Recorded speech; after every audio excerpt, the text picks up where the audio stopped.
And of course, before we get started, it's important to acknowledge our traditional lands. So I'd like to acknowledge that our campus at Royal Roads University is located on the traditional lands of the Lekwungen peoples, the Songhees and Esquimalt First Nations. And it is with gratitude that we learn and work here, where the past, present, and future of Indigenous and non-Indigenous students, staff, and faculty come together. So very grateful to be here with all of you today. And of course, welcome everybody to part one of our two-part series in managing environmental conflicts for sustainable peace, joined by some brilliant people today. As I introduced myself, Ariana Kinjerski, I'm an education specialist, also humbled to be joined by Dr. Kenneth Christie, who's the director of the School of Humanitarian Studies. Ken, nice to see you today. Thanks very much, Ariana. Thank you so much. And I'm also joined by David A. Carten, who's an associate faculty at Royal Roads, and also Dr. Ronald Fisher, who is an adjunct professor at Royal Roads University as well. So delighted to be here with all of you. And at this point, I will stop sharing my screen and I will pass it off to Ken for some more introductions and biographies here. Thanks very much, Ariana. And as Ariana said, my name is Ken Christie. I'm the director of the School of Humanitarian Studies. I'm also the program head for human security and peace building at the moment, and I'm also the acting program head for the MACAM program, the Masters in Conflict Analysis and Management. So what we're trying to do in these webinars is try to introduce you to a really important subject, of course, that relates not only to conflict management and analysis, but also to human security and peace building. And over the next couple of days, we have hoping to reach out to potential students who may be interested in the program and to people who are, of course, interested in this enormously important topic. So let me introduce, first of all, David Carten. David is a scholar practitioner of environmental conflict management. His work is at the very nexus of the culture, risk, and the environment area, where he designs strategies, structures, and financial instruments that will uphold and align Indigenous rights and interests with project objectives and goals, while creating sustainable generational wealth for communities. I would have to say that in my experience, I have never met anyone like David that has such a wealth of knowledge about the networks of the Indigenous communities within British Columbia, and it's incredibly important work he does in communicating that environmental message with these Indigenous communities and vice versa, of course. David also works in the development of socially sophisticated technology-driven processes in conflict prevention, and that enables collaboration across and between stakeholders for major projects seeking Indigenous input. Our second guest, who will engage in a sort of brief 10-minute dialogue with David after David's presentation, which will last about 20 minutes, is Ronald Fisher. And Ronald Fisher, again, is a scholar practitioner in the field of peace and conflict resolution. He is a professor of international relations and director of the International Peace and Conflict Resolution Program in the School of International Service at the American University in Washington, D.C. And Dr. Fisher was a member of the Curriculum Design Committee that created the master's degree in Conflict Analysis and Management program at Royal Roads. Subsequently, he's also been a member of the advisory board for the program and the School of Humanitarian Studies. So we're very, very grateful to have these two incredible scholars who have contributed so much to the practice and the kind of academic side of environmental conflict management and hopefully sustainable peace in that sense. So what I'm going to do now is I'm going to pass it over to David.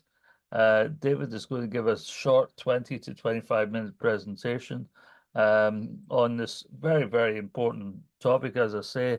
And this is a real task in itself to keep the material down to about 20 to 25 minutes.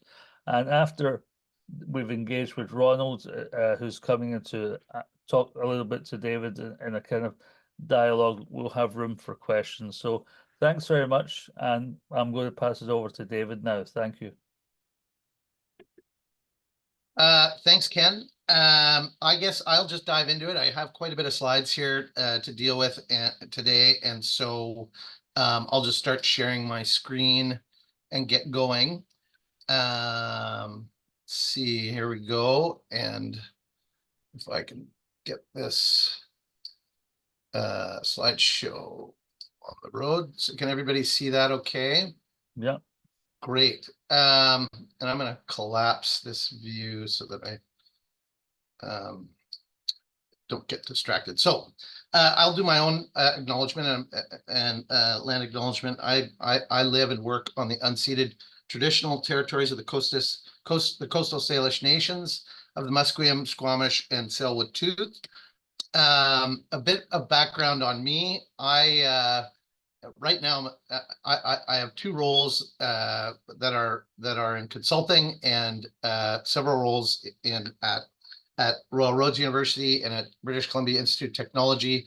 I'm the founder and principal of a firm called Third Party Neutral Resolutions. We specialize in mediated negotiations, high impact data visualization platforms, socially sophisticated tech empowered engagement programs, and the design of collaborative governance regimes, all of which is aimed at the resource development space here in British Columbia, working with First Nations. I'm also a senior associate at Crossroads Cultural Resource Management. They're headquartered in Smithers, British Columbia, in Wet'suwet'en Territory, and have been operating in Northern British Columbia for over 20 years. It's primarily a group of anthropologists. I joined them in 2021, and my work has been related to the Wet'suwet'en Coastal GasLink conflict that was ongoing for several years, as well as other environmental assessments in the territory. I'm an associate faculty at British Columbia Institute of Technology, where I design and deliver courses for the School of Construction and the Environment's Ecological Restoration Program. And at Royal Roads, I design and deliver courses across the School of Humanitarian Studies, School of Environment Sustainability, and School of Leadership Studies, mostly in conflict management. Prior to this, I spent over 20 years working in the renewable energy industry and working internationally in technology development and project development across Latin America and the Caribbean, Africa, the European Union, and Southeast Asia. I founded one of Canada's first renewable energy technology companies in 1997, and as well as several other companies in this space throughout that career. I'm a Master of Science in Negotiation and Conflict Resolution from Columbia University in the city of New York. My research focus there was Indigenous conflict and resource development. I'm an accredited expert in the United Nations Declaration on the Rights of Indigenous People from the Institute of the Study of Human Rights at Columbia University, and I have a Bachelor of Arts in International Development Studies from Dalhousie University. So I thought I would start by giving a bit of history about how I got into this space. I returned to Canada in 2016 and had read I read a book, Naomi Klein's book on This Changes Everything: Capitalism versus the Climate, and she had cited this, and I'm not sure if it was this statistic specifically, but one very similar to this, and that is that Indigenous resistance to carbon has stopped or delayed greenhouse gas pollution equivalent to at least 25% of annual US and Canadian carbon emissions. And that statistic to me was it was startling.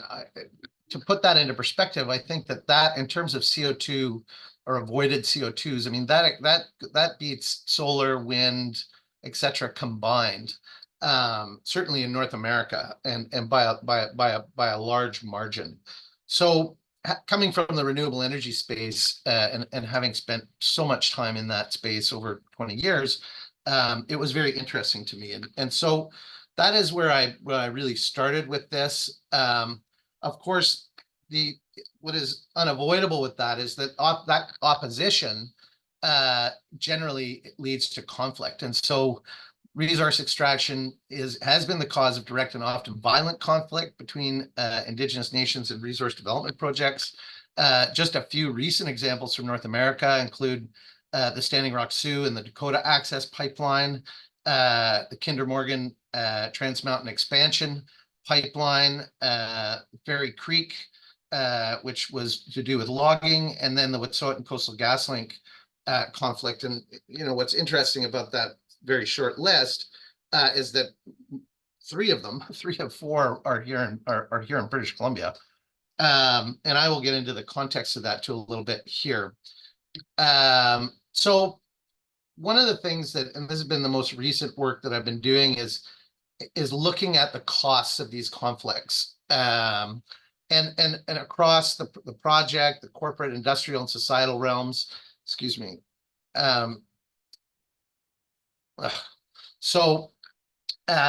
Obviously, the cost of the communities is very high. It's very difficult to quantify, but you end up with very highly polarized communities, unsafe communities.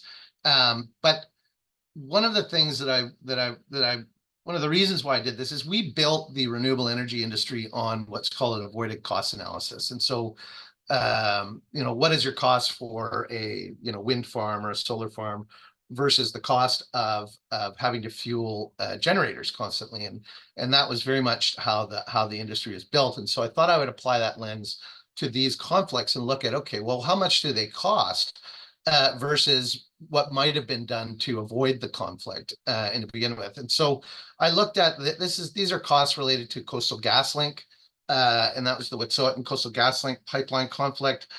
There were, if I'm sure Canadians will remember this well, in 2020 there were national rail blockades by supporters of the Wet'suwet'en, and that was across the country. Those national rail blockades wiped out 0.3% of Canadian GDP, which equals about $6.8 billion. Then there are other more qualitative costs, and these are costs that cascade across this system. And that is reputational cost to BC and Canada on human rights. It was global news, particularly with how the RCMP enforced the injunctions that the court had granted TC Energy. And those are reputational costs that are then also suffered by industry, and particularly Canada's resource or energy industry, oil and gas industries, as it positions itself as an ethical environment versus, say, Venezuela, Russia, and previously Nigeria, etc. So, and then of course there are reputational costs to TC Energy, and those are quantitative costs, and I think are probably the most interesting costs, and they manifest themselves in terms of their cost of capital. So these are the conflict affects the perceived risk to TC Energy, not just that project, but its other projects, future projects, and this affects their cost of capital, and that's basically their cost to raise equity and debt.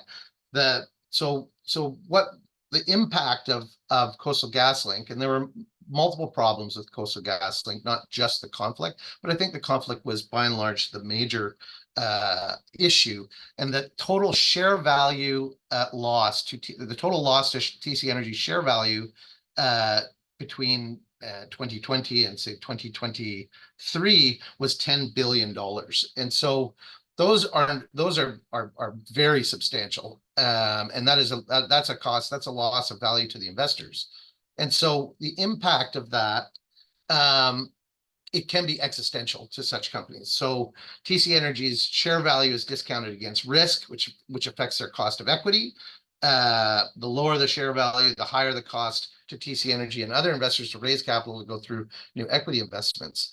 And I think almost more importantly is TC Energy's cost of debt is increased against risk, meaning that their cost of borrowing is much higher. So what happens then is if companies like TC Energy, who carry an enormous amount of debt in the billions and billions of dollars, lose investment grade credit ratings, the consequences can be existential. And so I think we've seen the consequence of the Coastal GasLink conflict, because earlier this year in March, TC Energy sold another pipeline project to the Nisga'a Nation in British Columbia and their partner Western LNG. And so clearly they were averse to taking any further risks in the province, and sold the company. Now, of course, this is a great story because Niska Nation is an Indigenous nation, and for them to be developing a pipeline really moves the needle in a positive direction. But that doesn't mean that that risk is essentially theirs now, and so it's not gone. So other costs, and these I think are really important costs, is the extremism and how that relates to future projects. So, for example, in 2023, the United Nations, there was a UN study that found that rights abuses are often the tipping point for extremist recruitment. And this means that radical actors will resort to more direct means of actions, particularly within these conflicts. We saw this with Coastal GasLink. There was reported sabotage. There was sabotage to ongoing construction. There was the invitation of anarchists and other radical actors. We saw RCMP vehicles burnt out in Smithers, BC, etc. And so, you know, those are very serious and real points of conflict within these larger conflicts.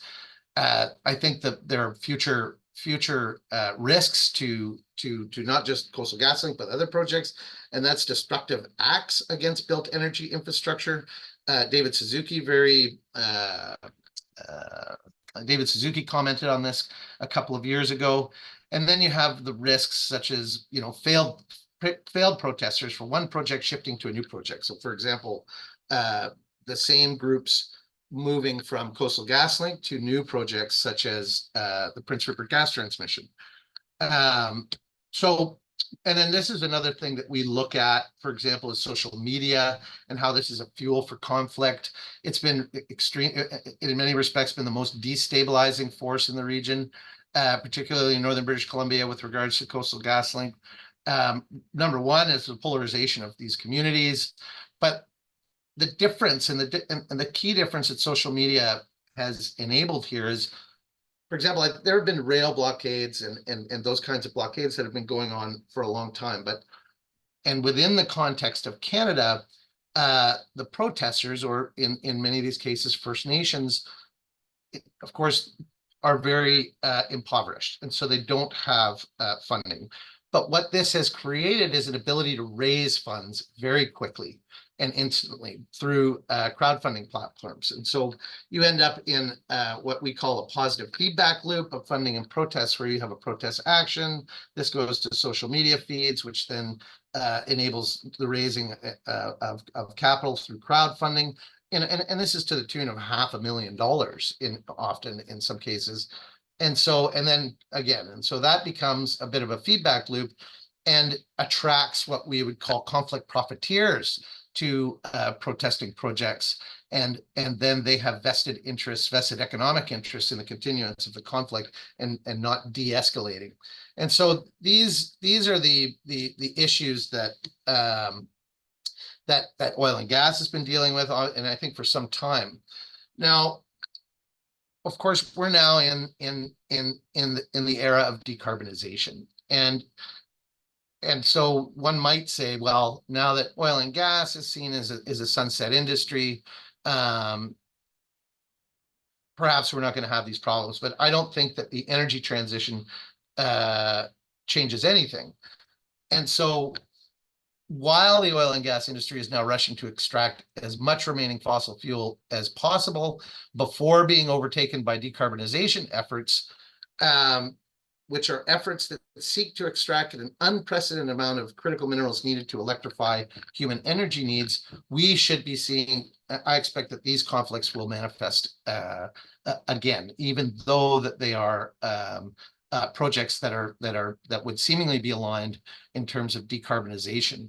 And the decarbonization, this is going to be the largest extraction in human history, and represents another industrial revolution. And that is largely because the demand, and I'm not just electric vehicles, but now with AI, is increasing at a compounded rate. So, for example, Goldman Sachs noted that ChatGPT queries need nearly 10 times as much electricity to process as a Google search. So to put that into perspective, and the image there is basically that is the mine and what you need to mine in order to produce that amount of copper.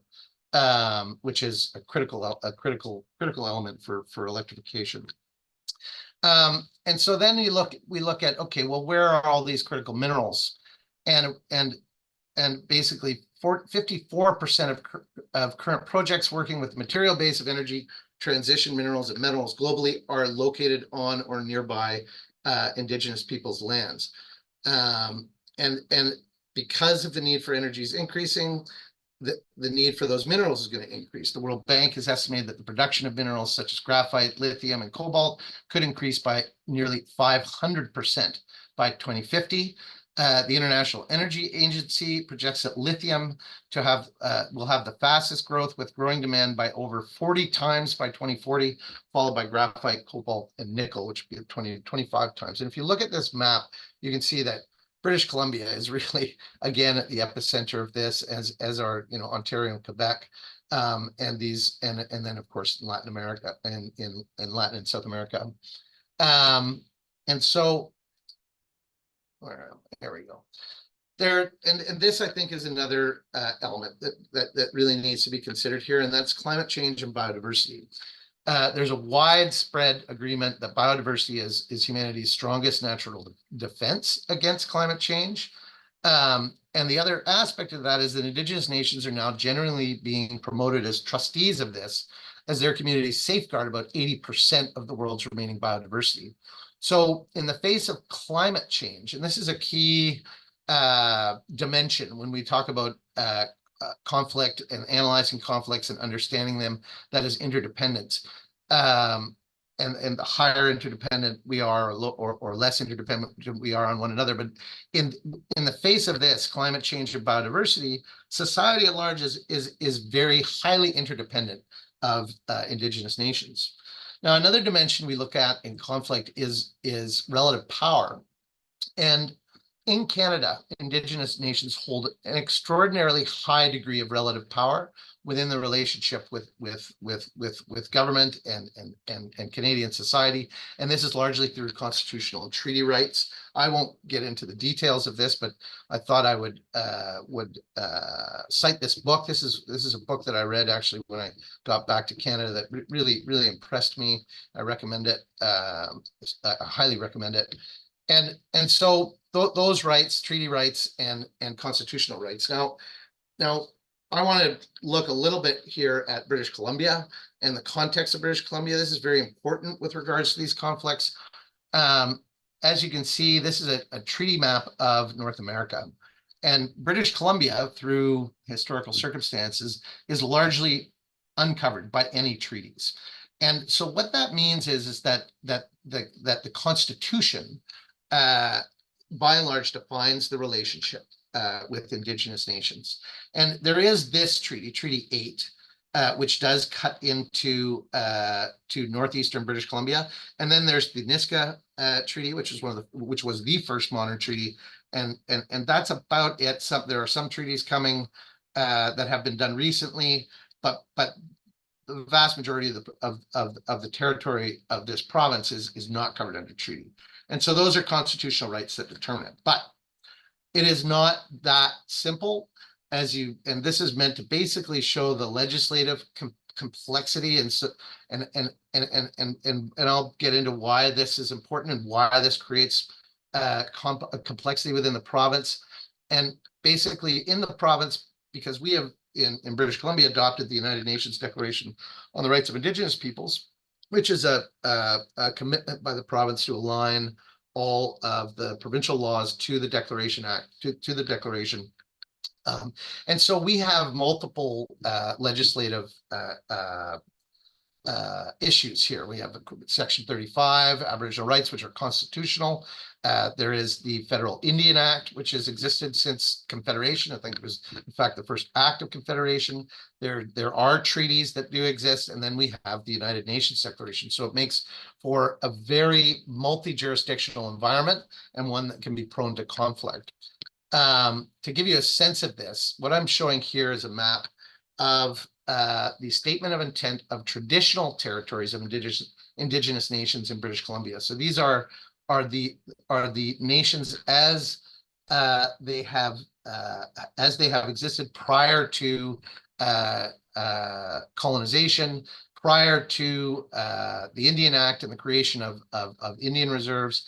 And so, as you can see, there are a lot of overlapping claims.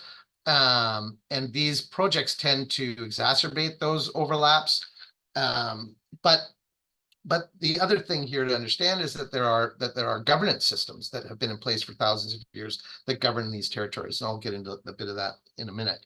The next map that I'm showing you here is the First Nations reserves in British Columbia. And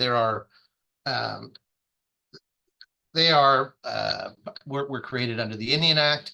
They were largely designed to provide access to fishing for First Nations in the early days of colonialism and here in the province. And so there are those, and those are governed by, under statute by what are known as elected band councils, which is a different governing group than what we refer to as the traditional governance regimes, which would be in these designated by these traditional territories. So just to give you an example of what this looks like, and again, I'm going to go back to the Wet'suwet'en Coastal GasLink conflict. There in blue, that is the Wet'suwet'en territory. And you can see on the right, this is where it fits with regards to that pipeline. And this is how they govern that territory. So it is demarcated by clan and then house territories. And so there are several house territories under each clan, and there are hereditary chiefs that govern each of those. And the law under which they govern in their language is called Anuk Nuaten, which essentially translates as our laws. And then this, I think, is a very instructive map, and it shows the overlay. Once you've seen, this is the traditional governance system. This shows the different elected band councils or First Nations or Indian reserves that are within the Wet'suwet'en territory, and they're represented by the small pink dots that you can see. And if you look at what that means, here you see the Coastal GasLink, and this was from their website. The red circle is basically a circle around the different First Nations that they have agreements with within the Wet'suwet'en territory. And the brown line through the middle, that is the pipeline. And so this was one of the major conflicts, and that is the conflict of jurisdiction. And so there were the hereditary chiefs, as they're known, they're part of that traditional governance regime, claimed that the elected band councils of the First Nations did not have jurisdiction to be making decisions about projects within the territories. And that was their position. That's not necessarily how the law works in Canada, but certainly it was a major source of conflict, and so that is a lot of complexity. This is, and we'll get into this tomorrow, which is some of the tools that we use to get past that complexity and understand it a little better. This is what was called a social network map, and what it's showing here are the different hereditary names of the chiefs of the traditional governance system on the left, and then the different elected band councils on the right. And the fact that these are integrated, this is an integrated demographic that is inseparable and often overlaps unto itself. And so you'll have, for example, if you look right in, you'll see that there are some individuals that are both a hereditary chief as well as sitting on an elected band council. And so that's basically what I'm trying to do is set the scene for why these, and how, or rather some of the real influences and why these conflicts become what we call intractable conflicts, very, very tough to solve. And I'll get into how we think about those. And so what is environmental conflict management? Essentially, environmental problems expose deep-rooted differences in beliefs and, importantly, values. Environmental conflict specifically arises from environmental issues or problems being the primary source of incompatibility. And environmental conflicts are situations where stakeholders' needs, interests, and goals are incompatible, leading to tension or disagreement, and sometimes violent conflict. And in the course that I teach within the School of Humanitarian Studies, which is called Environmental and Resource-Based Conflict Management. This is the main textbook. Dr. Josh Fisher, who was a professor of mine at Columbia University and is now a colleague of mine, he published this last year, and this is the basically the baseline that we use within that course. And this, I wanted to show you this because this is essentially the metaphor that we use when we look at environmental conflict, and that is the tragedy of the commons. And essentially, the tragedy of the commons is about a tragedy that involves multiple individuals or groups that have the right to use a commonly owned resource, such as pasture land. There exists a specific, and within, then you have the sustainable use versus overgrazing. That commonly owned resource has a specific objective carrying capacity, and so there is an optimal number of animals per hectare that can graze without depleting the resource. Below this threshold, the pasture can be sustainably used. Above it, overgrazing occurs, leading to the degradation and eventual unusability of the land. And so then you end up with the competing incentives of each user of the commons using the land. On the one hand, if I'm a farmer, I have an incentive to maximize the use of the pasture to support as many animals as possible for my own personal benefit. On the other hand, I have an incentive to minimize my use in order to conserve the resource for long-term viability. But you have, of course, the stakeholder dynamics. Each individual stakeholder has their own interests, which are extending beyond just the pasture. And so their decisions are influenced by factors like herd size, availability of other pasture lands or feed options, cost of purchasing feed, household or farm income, et cetera, et cetera. And this then creates independent decision making. And so stakeholders' decisions are not only based on their own needs and interests, but also on the assumptions about others' actions and plans. So I may have spoken to Ken about not overgrazing or assume that he is doing the same as me, and that is approaching his grazing sustainably. But Ken may have an entirely different personal situation, and which will drive the decisions that he makes. But essentially, the decision of each stakeholder then cascades across the entire system of that common resource. And so what we try to do is look at that. Rather we see these systems, and this is the baseline in terms of environmental conflict, and that is the concept of social ecological systems. And that is that human nature relationships are social ecological systems. They consist of nested societal, ecological, or biophysical subsystems that mutually interact and influence each other. These systems are inherently complex and interdependent. And so the theories that we work with, or that are baseline theories within environmental conflict, are complexity theory and systems dynamics. And then, of course, Indigenous worldviews. And in Canada, it is by and large accepted, I believe, by everyone in this country now that we are on Indigenous lands.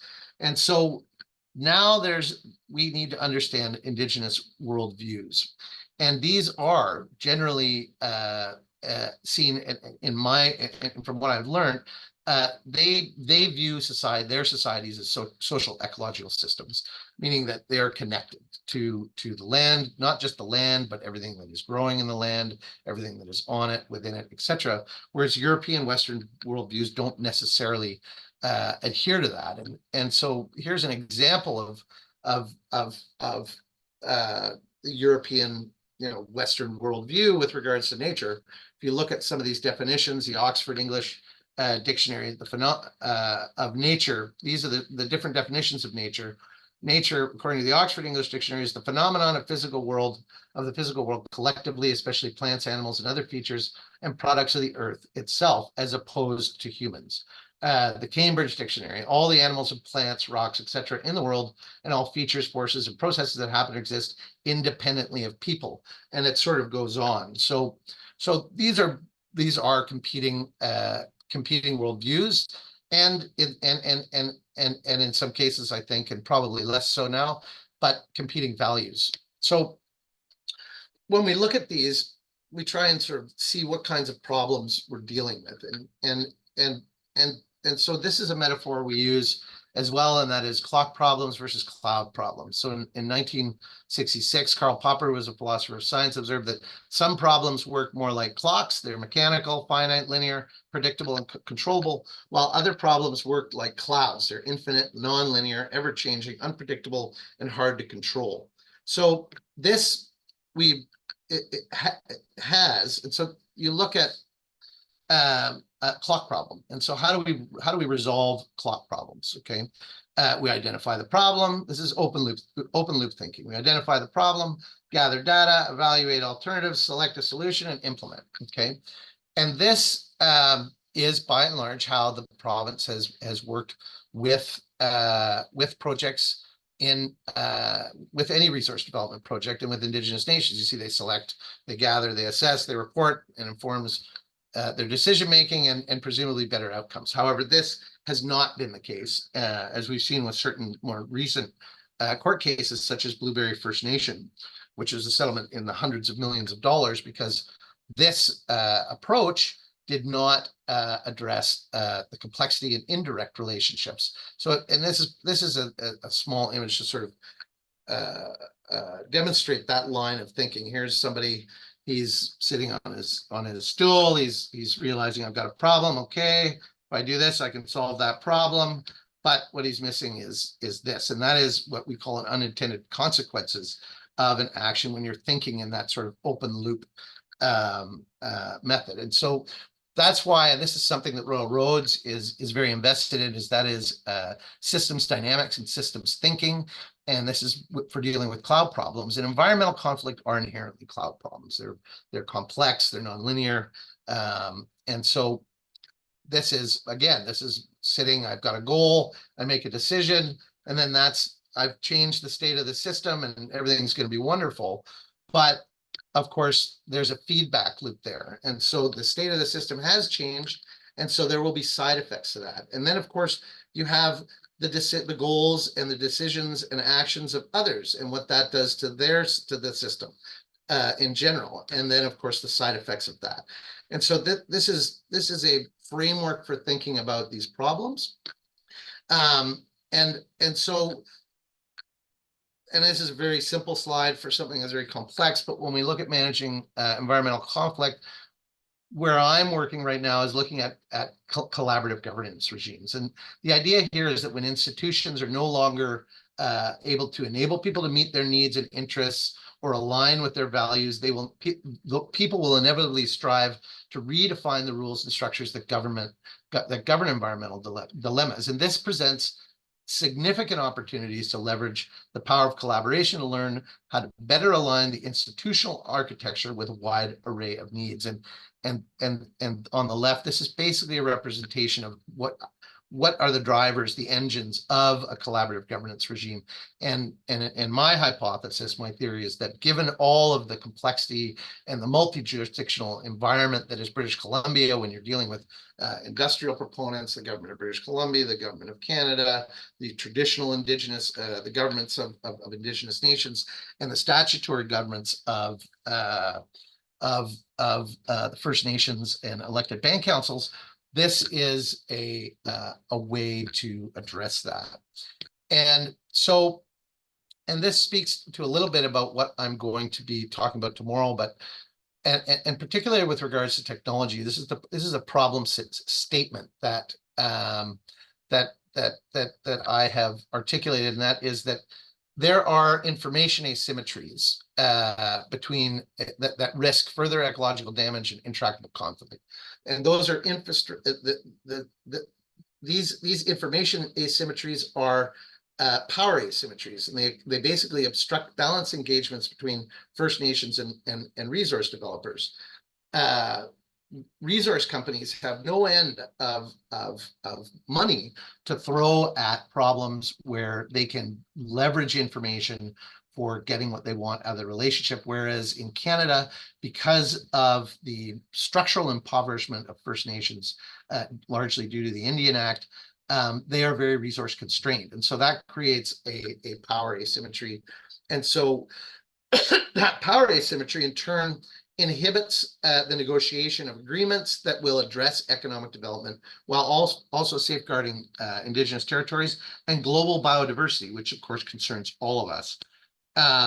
The theory of change that I'm working with here has to do with around data and of course technology. And so what I'm looking at now is leveraging advanced technologies for gathering, storage, and use of Indigenous knowledge of their territories with Indigenous rights for eliminating those information and power asymmetries. And because Indigenous control over and the ability to effectively use that knowledge when negotiating with resource companies will enable balanced negotiations between those nations, developers, and what we call the crown or the state, and then further empower those nations as trustees of biodiversity. And that is under the basic principle that who controls the data basically shapes the conversation. So those are the things that we're working with sort of at a more practical level now. And what I'll get into tomorrow, which is the webinar, part 2 of the webinar, and we'll be looking at some of the more practical approaches, tools, and technologies that for managing environmental conflict. And that is the end. And I want to thank everybody for bearing with me through that. And I will stop sharing my screen. Did I stop already? Yeah. Yeah. I'm not sharing my screen. Thanks so much, David. This is an incredible presentation. We're getting a little bit behind in time, so we've got Ron Fisher here with us. Ron, could I ask you to restrict your comments to about 5 minutes, because we need to get some questions from feedback from potential students also and interested parties. Thanks. Ron, are you there with us? Yeah, that sounds fine. We did want to engage in some dialogue with David, so I won't take up all the 5 minutes, but first let me apologize for coming a bit late. I had a video problem with my laptop and had to revert to a more archaic technology to get plugged in. So I'm happy to be here. Very happy to see people interested in the MACM program. And I would say one of the existing strengths of that program is the course that David teaches on environmental conflict management. I've been aware of this subfield of conflict management for decades. I've written about it to some degree, but I don't have deep expertise in it. My expertise is more on intergroup conflict in general, especially in organizational, community, and international settings where I've worked mainly on intractable ethno-political conflicts. And I really see parallels, David, between intractable ethno-political conflicts between different identity groups and that portion or that slice, if you will, of environmental conflict that involves Indigenous peoples and their culture and their values and so on. So a lot of important parallels. But let me thank you for a very complex presentation. The slides are really useful to get through that level of complexity and detail. And I hope the audience, the people interested in the program, appreciate this kind of application to the analysis of what's going on in these deep and very costly environmental conflicts. And your prediction that things are basically going to continue in this direction and get worse leads to a very compelling situation in which there's a massive gap.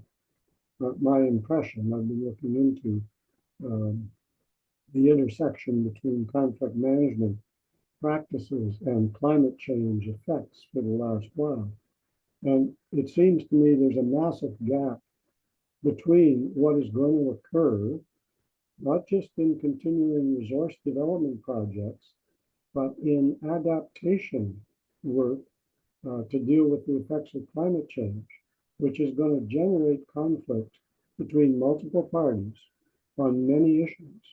And the capacity to address these situations outside of the legal system, which struggles in its own and incomplete way to deal with such situations, and government regulations, of course. the capacity to deal with these conflicts in a process-orientated, mutually acceptable manner through collaborative governments or whatever you want to call it, just isn't there.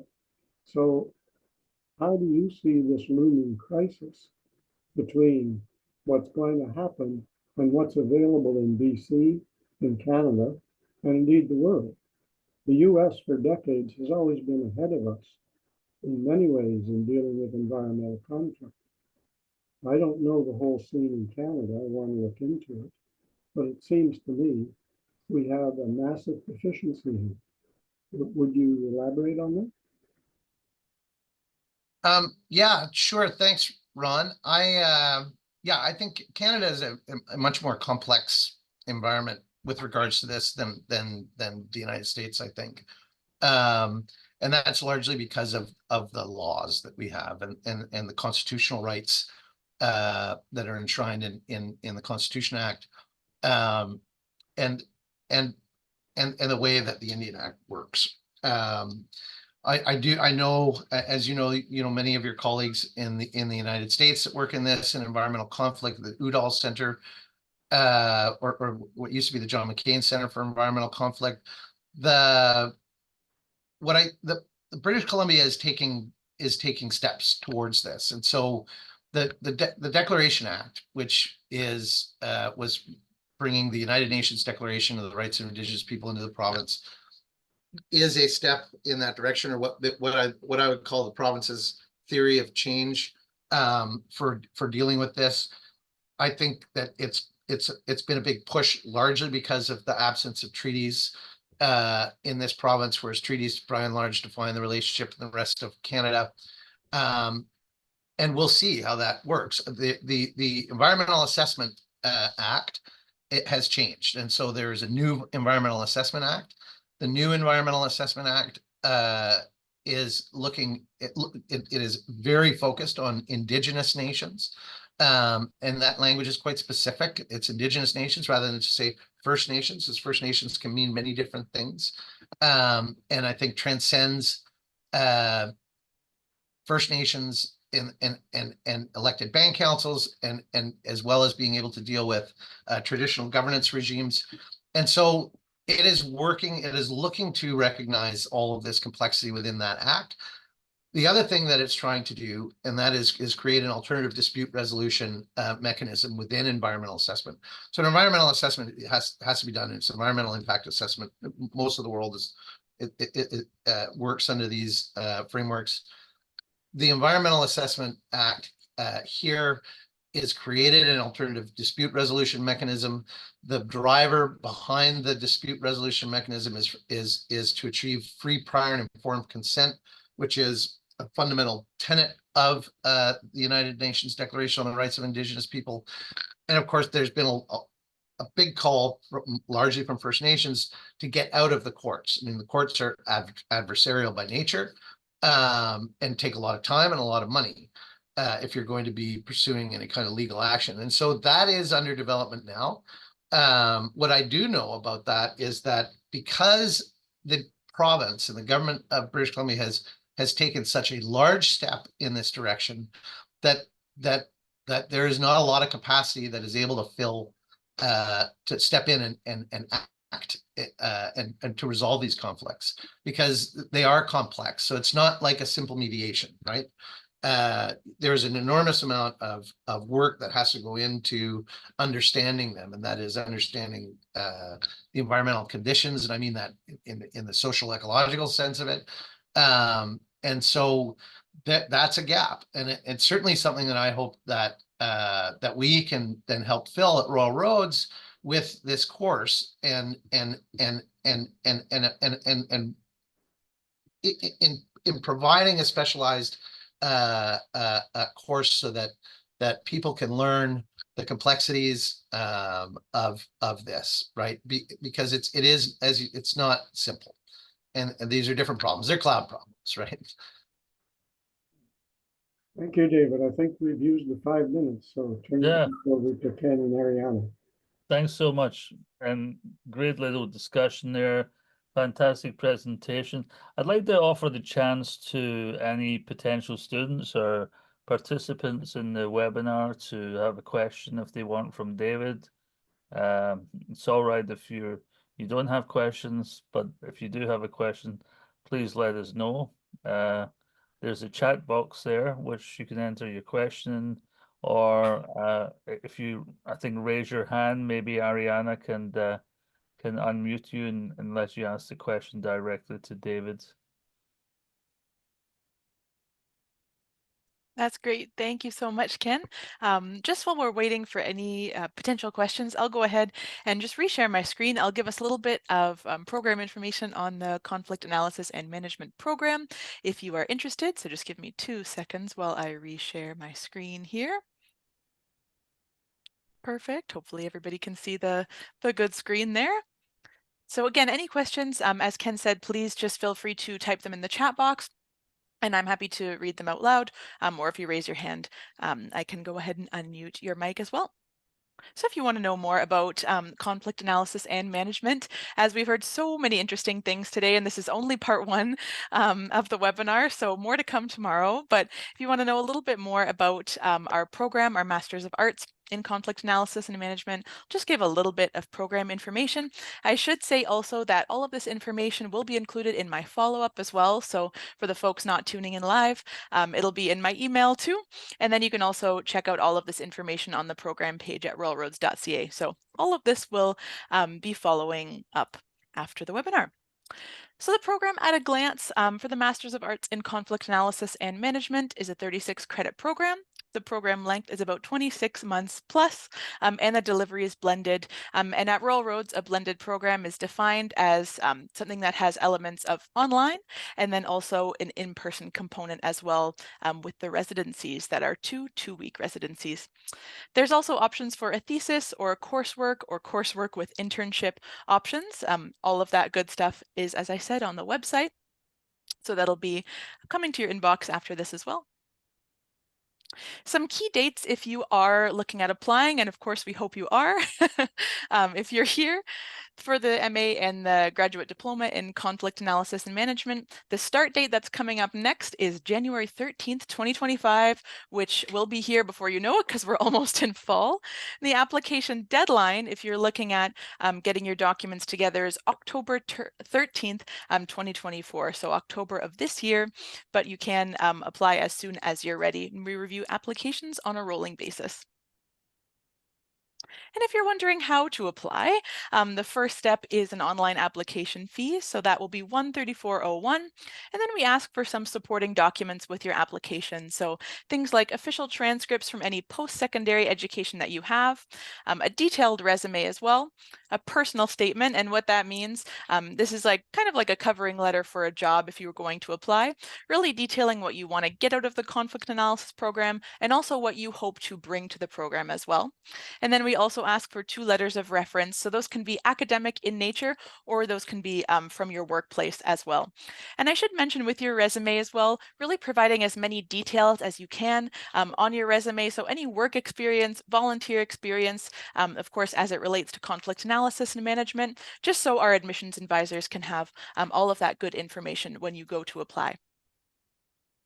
And then we also, just to highlight this quickly before we wrap up here, there are, of course, services that are available to you. So if you are thinking of applying, but you're stuck on the financial aid parts, or you need a little bit more guidance, I should also detail the financial aid resources. So you can explore resources that are available to you in terms of loans, bursaries, scholarships. There's even emergency funding and student research scholarships, all of that good stuff. So if finances are a barrier, we certainly have lots of resources here at Royal Roads.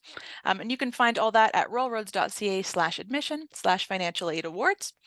And then also we have our wonderful enrollment services and enrollment advisors here at Royal Roads.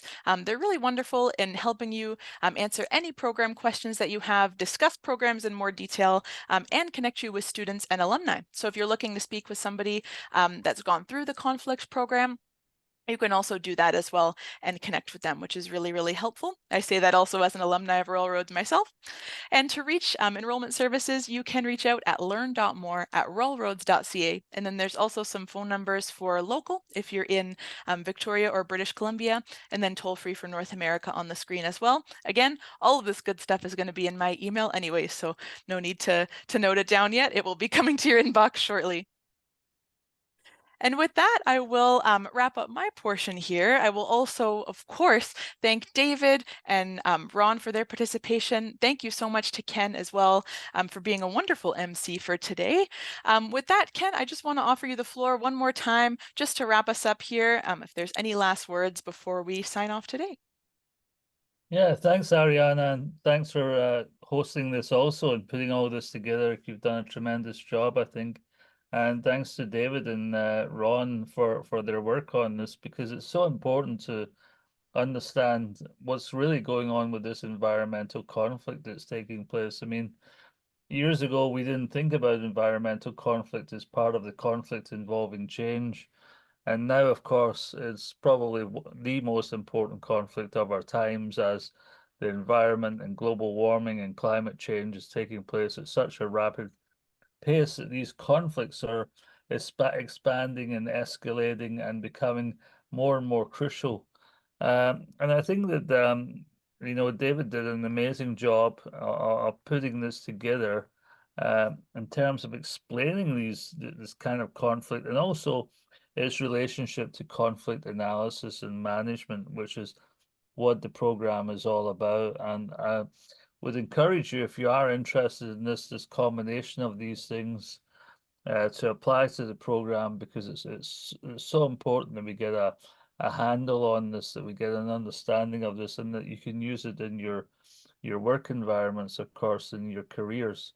And many students go on and do fantastic things to come out of the conflict analysis and management program.